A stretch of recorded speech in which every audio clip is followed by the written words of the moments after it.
നമസ്കാരം. രാജ്യത്ത് ഹരിയാന നിയമസഭാ തെരഞ്ഞെടുപ്പിന്റെ റിസൾട്ട് വന്ന ദിവസമാണെന്ന്. BJP 50 സീറ്റുകളോടെ അവിടെ അധികാരത്തിൽ മൂന്നാം വട്ടവും എത്തിയിരിക്കുകയാണ്. ഹാട്രിക് ആണ്. സാധാരണ മധ്യപ്രദേശിലും ഗുജറാത്തിലുമൊക്കെയാണ് ഇതുപോലെയുള്ള സാഹചര്യങ്ങൾ നമ്മൾ കണ്ടിട്ടുള്ളത്, ഛത്തീസ്ഗഡിലും കണ്ടിട്ടുണ്ട്. പക്ഷേ ഇത് പൂർണ്ണമായിട്ടും BJP എന്ന് പറയുന്ന രാഷ്ട്രീയ പ്രസ്ഥാനത്തിന്റെ ഒരു അടിസ്ഥാനപരമായിട്ടുള്ള പ്രവർത്തന രീതിയുടെ ഒരു വിജയമാണെന്നുള്ളതിൽ തർക്കമില്ല. നിയമസഭാ തെരഞ്ഞെടുപ്പിനെ നേരിടുന്നതിനായിട്ട് കഴിഞ്ഞ പാർലമെന്റ് ഇലക്ഷനിലെ റിസൾട്ട് വന്നതിന് ശേഷം വലിയ രീതിയിലുള്ള പ്ലാനിങ്ങോട് കൂടിയിട്ടാണ് BJP മുന്നോട്ട് പോയത്. പക്ഷേ സ്വാഭാവികമായിട്ട് കോൺഗ്രസിന്റെ കൈകളിലേക്ക് എത്തും, അല്ലെങ്കിൽ 10 വർഷത്തിന് ശേഷം കോൺഗ്രസ് അവിടെ അധികാരത്തിൽ തിരിച്ചു വരും എന്നുള്ള രീതിയിലേക്കുള്ള ഒരു നിരീക്ഷണത്തിലായിരുന്നു രാജ്യത്തെ എല്ലാ മാധ്യമങ്ങളും, രാഷ്ട്രീയ നിരീക്ഷകന്മാരും, മറ്റ് രാഷ്ട്രീയ പാർട്ടികൾ എല്ലാവരും അങ്ങനെയായിരുന്നു. ഹരിയാന കോൺഗ്രസ് അധികാരം പിടിക്കും എന്നുള്ളത് തന്നെയാണ്. ഒരു എക്സിറ്റ് പോൾ ഫലം പോലും BJPക്ക് അനുകൂലമായിട്ട് വന്നില്ല എന്നുള്ളത് കൂടി നമ്മൾ ഇതുമായി ബന്ധപ്പെട്ടുകൊണ്ട് പരിശോധിച്ചാൽ കൃത്യമായിട്ട് മനസ്സിലാക്കാൻ സാധിക്കും. വലിയ രീതിയിലുള്ള ഒരു പ്രവർത്തന പദ്ധതി അല്ലെങ്കിൽ BJPയുടെ ഇലക്ഷൻ എഞ്ചിനീയറിംഗ് കൃത്യമായിട്ട് ഹരിയാനയിൽ വിജയിച്ചു എന്ന് തന്നെ വേണം പറയാം. അപ്പോ ഇത് നോക്കുമ്പോൾ നമ്മൾ എല്ലാവരും മനസ്സിലാക്കേണ്ടത് 2023 ചിന്തിച്ചാൽ പുറകിലേക്ക്, അല്ലെങ്കിൽ ഒരു 1.5 വർഷത്തിന് അപ്പുറത്തേക്കൊന്ന് പുറകിലേക്കൊന്ന് പോയി കഴിഞ്ഞാൽ കൃത്യമായിട്ട് മനസ്സിലാക്കാൻ സാധിക്കും. അന്ന് ഒരു 2023 ഓഗസ്റ്റ് മാസം 2-ാം തീയതി ഹരിയാനയിലെ നൂഹ് ജില്ലയിൽ നടന്ന ഒരു വർഗീയ സംഘർഷമുണ്ട്. ഏകദേശം 8ഓളം പേർ ആ ഒരു സംഘർഷവുമായി ബന്ധപ്പെട്ടുകൊണ്ട് മരണപ്പെട്ടിരുന്നു. കൂട്ടത്തിൽ വലിയ രീതിയിലുള്ള വിവാദപരമായിട്ടുള്ള പ്രസ്താവനകളും വിഷയങ്ങളും സംഘർഷങ്ങളൊക്കെ ഇതുമായി ബന്ധപ്പെട്ടുകൊണ്ട് പല സ്ഥലങ്ങളിലേക്കും ഇത് വ്യാപിക്കുന്ന തരത്തിലേക്കുള്ള കാഴ്ചകളൊക്കെ കാണാൻ സാധിച്ചു. കേന്ദ്രസേന വന്നിട്ടാണ് ആ ഒരു വിഷയത്തെ നിയന്ത്രിക്കാനായിട്ട് സാധിച്ചത്. അപ്പോൾ ഈ ഒരു വിഷയത്തോടു കൂടി തന്നെ ഒരു കാര്യം അവിടുത്തെ ഹൈന്ദവ സമൂഹത്തിന് മനസ്സിലായിരുന്നു. ഇവിടെ മതവിഭാഗങ്ങൾക്കിടയിൽ വർഗീയ സംഘർഷങ്ങൾ ഉണ്ടാക്കാൻ വേണ്ടി നിരന്തരമായിട്ട് പലരും ശ്രമിക്കുന്നു, അതിനുവേണ്ടിയുള്ള പ്രചരണങ്ങൾ നടക്കുന്നു. ഇത് ഒന്ന്. അപ്പോൾ ഇത് പൂർണ്ണമായിട്ടും ഇരു വിഭാഗങ്ങൾ തമ്മിലുണ്ടായ സംഘർഷത്തിൽ വലിയ രീതിയിലുള്ള പരിക്കുകളും വലിയ പ്രസ്താവനകൾ അങ്ങോട്ടും ഇങ്ങോട്ടൊക്കെ ഉണ്ടായിട്ടുണ്ടായിരുന്നു. പല മത സാമുദായിക സംഘടനകളൊക്കെ പരസ്യ പ്രസ്താവനകളുമായിട്ട് ഏറ്റുമുട്ടുകയും അതോടൊപ്പം തന്നെ പലരും ഇതിൽ കേസിലകപ്പെടുകയൊക്കെ ചെയ്തിരുന്നു. അപ്പോൾ ഇതിന് ശേഷം നടന്ന പാർലമെന്റ് ഇലക്ഷനിൽ ഒരു കാര്യം വ്യക്തമായിരുന്നു.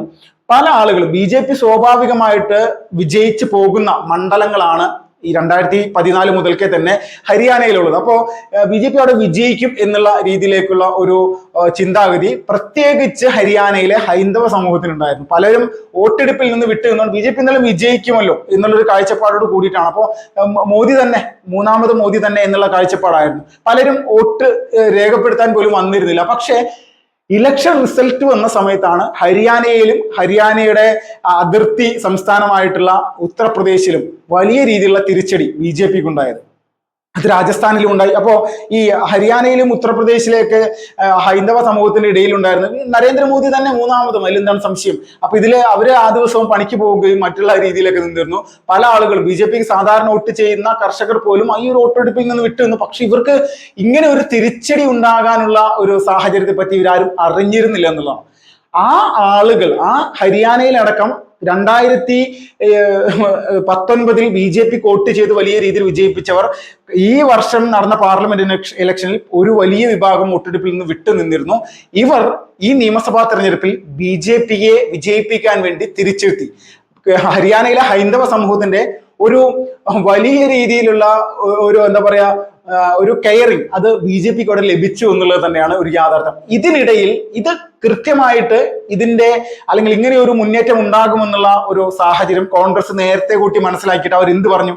ഹരിയാനയിൽ ജാതി വോട്ട് അല്ലെങ്കിൽ ജാതീയമായിട്ടുള്ള സർവേകൾ എടുക്കണം, ഇത് പൂർണ്ണമായി, അല്ലെങ്കിൽ സെൻസസ് എടുക്കണം, ഇത് പൂർണ്ണമായിട്ടും BJP എന്ന് പറയുന്ന രാഷ്ട്രീയ പ്രസ്ഥാനം ഇതിനെ എതിരാണ്.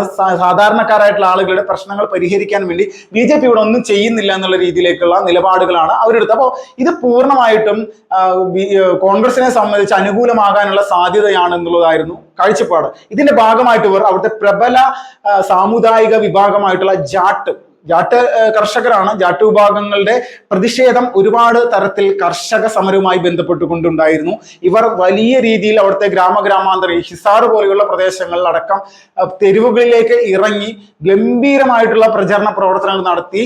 സംസ്ഥാന സർക്കാർ ഇവിടുത്തെ സാധാരണക്കാരായിട്ടുള്ള കർഷകരെ നശിപ്പിക്കാൻ വേണ്ടി ശ്രമിക്കുന്നു. ഇതുമൂലം കർഷകർക്കുണ്ടാകുന്ന ആഘാതം വഴി സാമുദായിക സംഘടന അല്ലെങ്കിൽ ഒരു പ്രത്യേക സമുദായം ജാട്ട് വിഭാഗത്തിനാണ് വലിയ രീതിയിലുള്ള സാമ്പത്തികമായിട്ടുള്ള നഷ്ടമടക്കം ഉണ്ടാകാൻ പോകുന്നത്. അപ്പോൾ ഇതുകൊണ്ട് ഇവിടെ BJP അധികാരത്തിൽ വരാൻ പാടില്ല എന്നുള്ള ഒരു പ്രചരണം ജാട്ട് വിഭാഗത്തിന്റെ ഇടയിൽ ഉണ്ടാക്കി. ഏകദേശം 20% വോട്ടുകളുള്ള ഇവരുടെ ഇടയിൽ വലിയ പ്രചരണമാണ് കോൺഗ്രസ് നടത്തിയത്. അപ്പോൾ ഇത് കണ്ടുകൊണ്ട് നിൽക്കുന്ന ഒരുപാട് മറ്റ് സാമുദായിക വിഭാഗങ്ങൾ, 12% വോട്ടുള്ള സവർണ വിഭാഗങ്ങളുടെ, ബ്രാഹ്മൺസും മറ്റുള്ള വിഭാഗങ്ങളുണ്ട്, അതോടൊപ്പം തന്നെ ക്ഷത്രിയ വിഭാഗമുണ്ട്. അങ്ങനെ ഇതുമായി ബന്ധപ്പെട്ടുകൊണ്ട് പല ആളുകളും, ഈ പറയുന്ന പല സാമുദായിക വിഭാഗങ്ങളും ഇതുപോലെയുള്ള കാര്യങ്ങൾ കോൺഗ്രസ് ഒരു പ്രത്യേക വിഭാഗത്തെ മാത്രം പ്രീണിപ്പിച്ചുകൊണ്ട് വിഘടിപ്പുണ്ടാക്കാൻ വേണ്ടിയുള്ള ശ്രമങ്ങൾ നടത്തുന്നു എന്നുള്ള ഒരു സംഭവം കണ്ട് മനസ്സിലാക്കി അവരെല്ലാവരും കൂട്ടത്തോടെ ജാട്ട് വിഭാഗത്തെയും പറഞ്ഞു മനസ്സിലാക്കി അവരോടൊപ്പം നിന്നുകൊണ്ട് ഒരു ഹൈന്ദവ ഏകീകരണം ഹരിയാനയിൽ ഉണ്ടാക്കി യഥാർത്ഥത്തിൽ BJPയെ കൃത്യമായിട്ട് വിജയത്തിലേക്ക് എത്തിക്കുന്ന ഒരു കാഴ്ചയാണ് കണ്ടത്. ഇത് നമ്മളെല്ലാവരും മനസ്സിലാക്കുക. ഗുസ്തി വിഭാഗത്തിന്റെ ഇടയിൽ വലിയ രീതിയിൽ ഗുസ്തിക്കാരുടെ പല പ്രതിഷേധ സമരങ്ങൾ നടത്തി.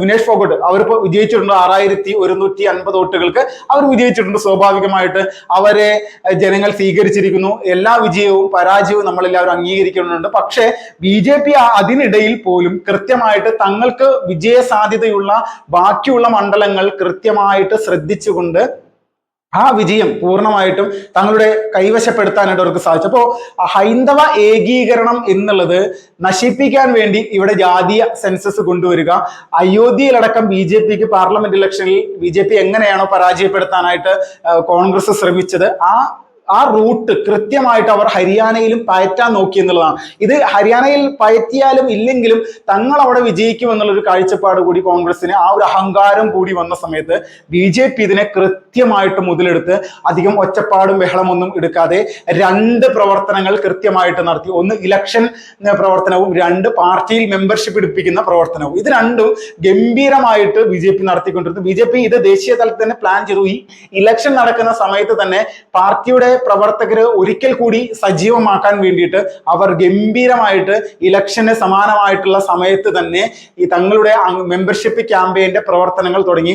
10 കോടി ആളുകളെ രാജ്യത്ത് മെമ്പർഷിപ്പ് സ്വീകരിപ്പിക്കും അല്ലെങ്കിൽ എടുപ്പിക്കും എന്നുള്ള രീതിയിലുള്ള പ്രചരണ പ്രവർത്തനങ്ങളുമായിട്ട് BJPയുടെ ദേശീയ അധ്യക്ഷൻ JP നന്ദ ഒപ്പം പ്രധാനമന്ത്രി നരേന്ദ്രമോദി പോലും മുന്നോട്ട് വന്നൊരു സാഹചര്യമായിരുന്നു. ഇതെല്ലാം ഈ ഹരിയാന ഇലക്ഷനുമായി ബന്ധപ്പെട്ടുകൊണ്ടുള്ള ഈ പ്രചരണ വിഷയങ്ങൾ നടക്കുന്ന സമയത്തായിരുന്നു ജാട്ടുകളായിക്കോട്ടെ അല്ലെങ്കിൽ മറ്റ് സാമുദായിക വിഭാഗങ്ങളായിക്കോട്ടെ എല്ലാവരുടെയും വീടുകളിൽ ചെന്നുകൊണ്ട് തങ്ങളിവിടെ പ്രവർത്തിക്കുന്നത് എന്തിനു വേണ്ടിയിട്ടാണെന്നുള്ളതിനെ സംബന്ധിച്ചുള്ള കൃത്യമായിട്ടുള്ള ഒരു ബോധവൽക്കരണം ഇവർ നടത്തി പോകുന്നു എന്നുള്ളത് തന്നെയാണ് ഒരു യാഥാർത്ഥ്യം.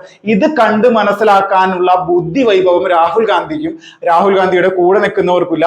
തെറ്റിദ്ധാരണയുടെ പുറത്ത് കോൺഗ്രസിന് ഈ കഴിഞ്ഞ പാർലമെന്റ് ഇലക്ഷനിൽ 99 വരെ സീറ്റുകൾ അല്ലെങ്കിൽ 99 സീറ്റുകൾ വരെ വോട്ട് ചെയ്തു കൊടുക്കാനായിട്ട് ഇവിടുത്തെ ജനങ്ങൾക്ക് സാധിച്ചു. അത് പൂർണ്ണമായിട്ടും അബദ്ധമായി പോയി എന്ന് ഈ ഇലക്ഷനുമായി ബന്ധപ്പെട്ടുകൊണ്ടുള്ള റിസൾട്ട് വന്ന സമയത്ത് തന്നെ മനസ്സിലാക്കാൻ സാധിക്കും. പൂർണ്ണമായിട്ടും ജാതീയ ചിന്താഗതി ഉണ്ടാക്കി വോട്ടുകൾ പിഴുതും തങ്ങളുടെ പക്ഷത്തേക്ക് മാറ്റാൻ വേണ്ടി ശ്രമിച്ചിരുന്ന കോൺഗ്രസിന് കൃത്യമായിട്ട് ഹൈന്ദവ ഏകീകരണത്തിലൂടെ മറുപടി പറഞ്ഞിരിക്കുകയാണ് ഭാരതീയ ജനതാ പാർട്ടി. വലിയ രീതിയിലുള്ള ഒരു മുന്നേറ്റമാണ്. വൈകുന്നേരം 7 മണിക്ക് പ്രധാനമന്ത്രി നരേന്ദ്രമോദിയുടെ ഒരു ലൈവ് കൂടി, അല്ലെങ്കിൽ ലൈവ് എന്ന് പറഞ്ഞു കഴിഞ്ഞാൽ പൂർണ്ണമായിട്ടും ദില്ലിയുടെ BJP ഓഫീസിൽ വെച്ചുകൊണ്ടുള്ള അദ്ദേഹത്തിന്റെ ഒരു പ്രസംഗം കൂടി നമ്മൾക്ക് ഇന്ന് കേൾക്കാനായിട്ട് സാധിക്കും.